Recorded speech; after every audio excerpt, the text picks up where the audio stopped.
on JasonCharles.net. The following episode features an excerpt of my interview with Barry Gibb, recorded in July 1978 at his house in Miami, Florida. Somewhere in there, you'll be able to hear his wife, Linda, and his brother, Maurice, that was also on hand for part of the interview. Is this complex the groups, or is no, this is my home? This is your Maurice is just around the corner of the bay. The group who are renting a place, the band, are renting a place right opposite on the other side of the bay. Take a look around. Wow, this is some incredible place. It's real nice. It is. Wow, this is. And so, how long have you been here? 2 years? No, just over a year. Just over a year. Yeah. Tell me a little bit about your life here. Now you have 2 kids? Yeah, Stephen and Ashley, 2 boys. And they're how old? Stephen's 4, and Ashley's about 9 months. So, new father. Once again, alone into the world. Yeah, it's nice though. It's nice. The only real hang-up is I don't get the chance to see the moments that maybe like Dick, who's our personal manager, also lives here. And he sees more of their growing up than I do because his office is in the house. My work is at the studio. So until I get a studio in the house, I'm sort of constantly away from the house. I see Linda maybe 2-3 hours a day. And we've got to pile in all the conversation we can. You know? That's right, turning up to 78 when you come home. Do you do these dirty things? Luckily, I missed out on that. So how do you capitalize on those 3 hours in terms of? Well, we don't. It just becomes a nerve-wracking time. I mean, I've been in the studio now for 5 months, and Linda's saying, "Look, when are you going to get this damn album finished?" You know, and it's hard for her to understand as much as it is.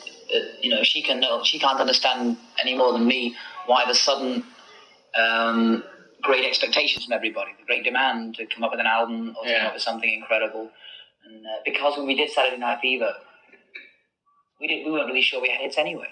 You know? You work that way. You make records. We don't walk out of the studio till we think we've got something great. But even with the Saturday Night Fever thing, there's always room for doubt. I didn't think that If I Can't Have You was a hit by Even Element. I didn't think for a second. I thought that's the one song that's not a hit. You know, Staying Alive, we were worried about.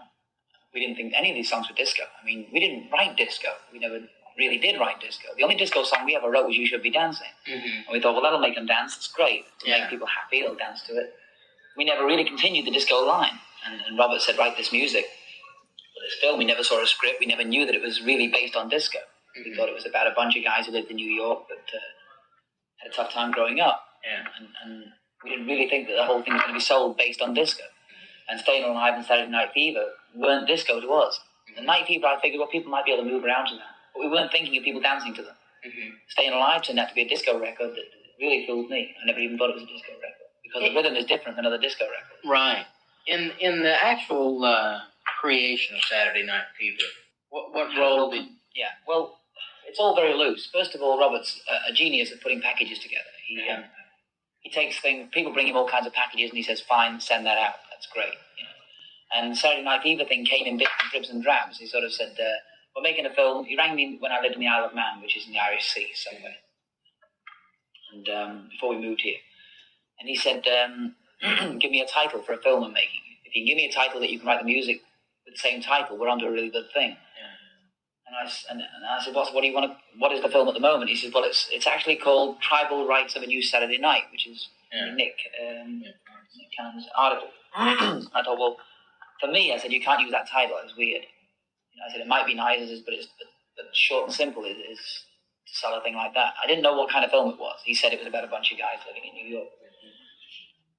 And I went away and I thought of a couple of titles. One of them was someone I can't remember, and the other was Night Fever. And I rang him back and I said, what about Night Fever? And he said, no, it's too pornographic. I said, well, yeah, but if the film isn't pornographic, it's enticing. If you sell it the other way, it depends on how you sell it. I said, okay, well, let me think about that one. He said, that's nice. It just sounds like a blue movie. So, I thought, yeah, fair enough. I'll see if I can think of something else, and you see if you can think of something else. So he went away, and 6 months later, after we'd been doing the music for a while, it turned out the film was called Saturday Night Fever, and that's what happened. But before all this happened, during that 6 months, we went into the studio in France, not thinking about music for Saturday Night Fever. We neither heard of the name nor, were really bothered about it. Mm-hmm. Night Fever, we thought Robert was not bothered. He was going to do another title, and the film wasn't going to have anything to do with us. And we were making an album in France for tax reasons. And he suddenly called up in France and said, "I want you to drop everything and mix the live and mix the last show you did at the KROQ concert because it's a smash album." We thought, "Oh Jesus, that's nice because we don't have to sweat our heads out writing a whole new album. We'd mix the live album." I said, "Are you sure it's that good?" And he said, "Well, I'll send the masters." And we did tape the last show at the Forum, last tour. And he said, "You want to mix that together and do some touches up and make that a live album?" And that's what we did. Well, during the time we were doing that, he rang again saying, "Drop everything." Well, we said, "Well, look, we're live album, Okay, he said, "Well, why are you mixing the live album? Do you think you could write 4 songs for the film, the Tribal Rights film?" Mm-hmm. So we said, "Sure." And that's what we did. We wrote 4 songs that were demoed. Incidentally, Night Fever was a demo, but it was finished. I mean, it turned out to be a great demo. That's the track. That's the way it turned out. How Deep Is Your Love was recut here. Mm-hmm. And Staying Alive was cut as a demo. Mm-hmm. And that's how that ended up. And during the time we were mixing the live album. So it was all done within about 2 or 3 weeks, the writing of those songs and the demos, which turned out to be finished tracks, which we didn't realize. And that's how it came about. And we worried about those songs all the way. We didn't think that they were really hits. We just wrote them, and that was it. And he came down and then flipped and said, "Finish them." And also he included dancing and jive talking in the soundtrack. Uh-huh. Tell me the circumstances under which you saw Saturday Night Fever, the movie, and how you reacted initially to it. Well, when we first saw it, we didn't like it. We saw the rough cut. What was that? Maybe 4 hours? Before they really started editing it down. Yeah. Uh-huh. They started taking out little things that didn't work. A few things that were wrong to us was that on the disco floor when people were dancing, you could hear everyone clapping their hands along to John Travolta dancing. And we said to Robert, you've been in discos, you wouldn't hear anybody clapping their hands. Yeah. You would just hear music. Blast your ears off. Right. And you'd dance. And they had a mist machine, one of those dried ice machines. Mm-hmm. Well, you could hear it being turned on. People were dancing and you get... I said, Robert, you wouldn't hear that. You just wouldn't hear it. Yeah. You'd just be dancing. And so later on, they took out the sound of the wind machine, the dried ice machine. They took out the sound of people clapping along to the music. Because you just can't hear that. They had it much louder than the music, the hand claps, and the shouts and hey, go, and all this business. Just little things that we thought, well, you shouldn't be. If you're in a disco, you don't hear anything else but the music. So. Tell me how you think the separate magics of the Bee Gees and John Travolta work together. Well, it obviously worked very well, but we had never known John. We'd never met him, and he only met us at the premiere. Saturday Night Fever, and we'd never met him since. I mean, it was, I don't know as to what value he puts on us in that movie, but he was obviously a very big selling point. It goes without saying. Mm-hmm. And the film needed that focal point, needed that one guy, and he was the guy. Mm-hmm. Great, and he really is good. It's good dancing. Yeah. What's, out of this whole last flurry of things that have happened with Saturday Night, what, I mean, it must seem like a blessing from heaven that it's happened. It does. I mean, really, what started with main course. How do you view that philosophically? I mean, were you raised religiously? I mean, we weren't raised religiously, but we are religious in our own way. And I think there's some form of psychic in what we do. But there's not a psychic in like you can predict historical happenings and things like that. It's a psychic in it's like. I once read that Keith Richards said exactly what I would have said. He said that you the way you write songs, it is almost as if they're already written. You just pull them out of the air for some reason. And some people can pull them out of the air, some people can't. It's not something like, say, I've got to write this song. If I can't think of this line, I'm done for. We'd never had that problem. It's almost like the line was ready to place just there. And the next line comes just there. And I don't know. It's maybe psychic's the wrong word. But you just pull these things out of the air. They just come to you. And it's almost like someone's making a gift of them to you. Yeah. Because the amount of success we've had in the last year has been staggering. Yeah. I mean, everything we put out has been virtually a number one record. Right. And not because we totally believed they were number one records. You know, they just came to us and we wrote them down. And providing, I think, we keep our minds in the state our minds are in, they will continue to do so. Well, I don't know. How's the album? The album's come along well. At what stage is it? It's at final dub vocal stage, pre-orchestra. We reckon to be finished about the middle of September. Oh, is that right? Not until then? Not until then. So that means that the tour is quashed or delayed, or the tour is at this point still going out at the end of September, but there are discussions going on.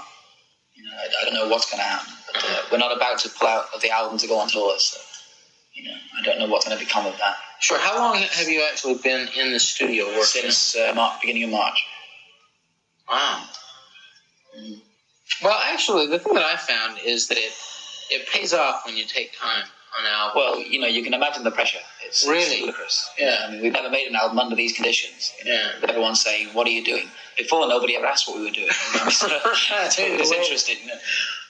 You know, Children of the World was Children of the World, and Main Course and those things were just, nobody ever said, "What are you guys doing?" You know, can't wait for it to be done. You know, now it's sort of, we feel like we've got to please the world and his uncle. Sure, yeah. Well, Fleetwood Mac took a long time to do this. Yeah. Bob Seger Stephen waited. Bishop just finished a year in the studio. Stephen Bishop took long. Stevie Wonder 2 years. So, yeah, you know, I think it's smart if you can afford it. It's expensive, but it's the only way we can do it. You know, it doesn't ensure the next album; it ensures the one after it. And that's the real danger. You know, is not. I'm sure this album will have some form of success based on Saturday Night Fever, right, as the business goes. Yeah. But the next is the one after that we really need people to be interested in. What kind of schedule are you keeping in the studio? Ridiculous. Well, no, we've given ourselves new rules that we never had before. We go, not like we've done before. We probably finished on albums earlier before because we used to work all night. You know, we would start at 2 p.m. and go till 6 the next morning and collapse and never see the daytime. And we now have at least 2 of us have 2 children and 1 of us has 1. And we can no longer do that. We're not seeing our families anymore, you know. Yeah. So what we do now is 3 till 12, no Saturdays and Sundays off. It's the only way. Good working schedule. Yeah. It's 9 hours a day, and what more can any man want? If you're spending all of this time, I mean, do you get energized working in the studio? Yeah. I get. I mean, at the pace you're going now. Yeah. You know, if I write for 9 hours, I just burn out. You know, I mean, I have to go play tennis or something. Well, yeah. Right now we're trying to negotiate the 2-month break, which is just like negotiating a deal. You know? Yeah. I mean, it's crazy. From this, we're supposed to go into rehearsal for the tour. After the tour, we're supposed to do a concert for UNICEF on January the 3rd. So what it looks like at the moment is 2 weeks for Christmas boys, you know, and it's getting ridiculous. It's getting so we can't turn around without things all being lined up into the middle of next year that we have to do. Yeah. Instead of pacing things like the 2 months in between projects, you know. It's getting that's the way it should be. It's just that so many things have been confirmed we can't breathe. Yeah. We don't. It's all work. I don't mean it's all work because we love it. Sure. But it's all go. There's no real breaks. In creating all this and explaining it to me, it sounds like that, you know, you're really producing a lot of stuff. What gives you the fresh approach in things? How do you I don't know. It's probably what I hear in a lot of the records is energy. A lot of the records we're putting out, I hear energy. Yeah. I don't hear any laziness. I hear, you know, they're exciting. Yeah. I don't know how deep they go as songs, but they're exciting to listen to. I think that has an enormous amount to do with it. Is energy.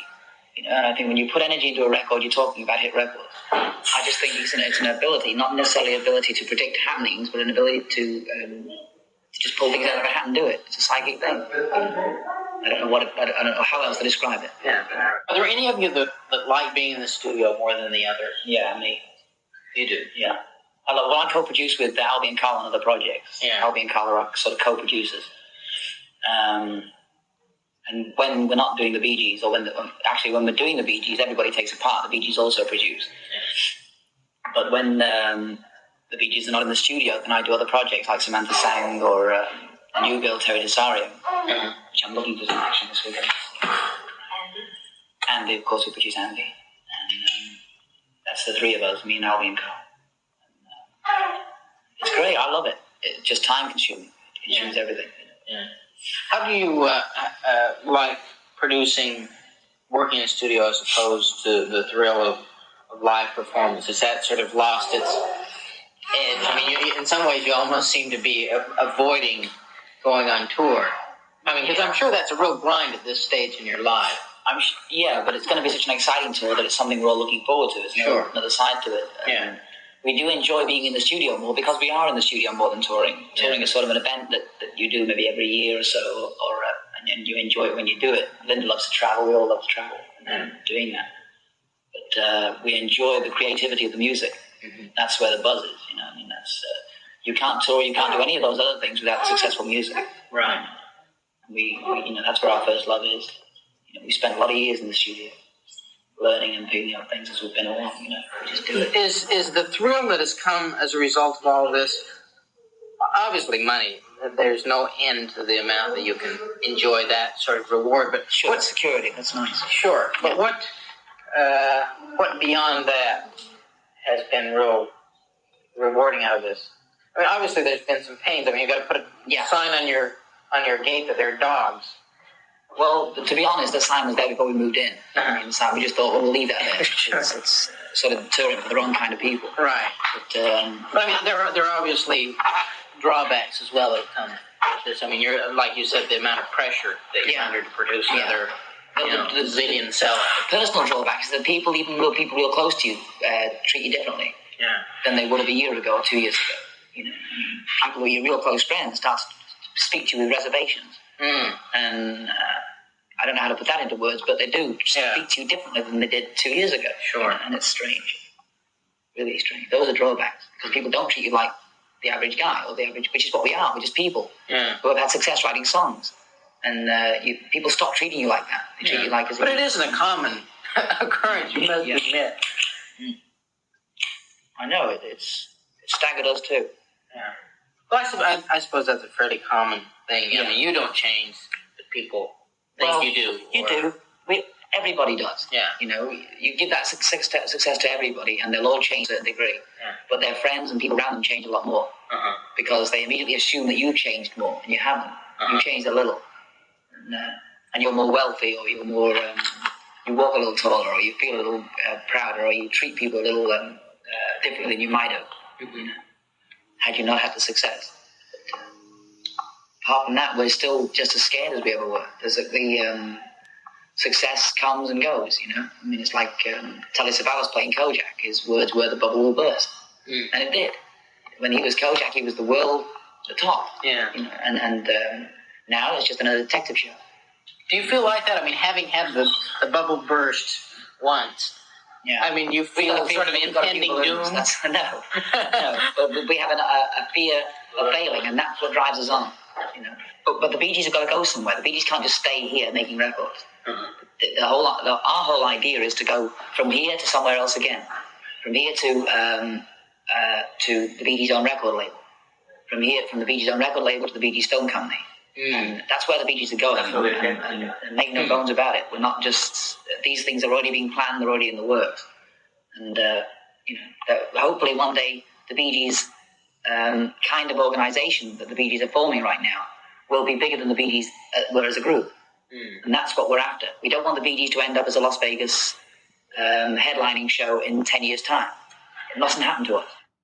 You've been listening to my interview with Barry Gibb, recorded in July 1978. On the next episode, Stevie Wonder, February 1986. This is Carl Arrington. Thanks for listening. You've been listening to the Carl Arrington Archive on Jason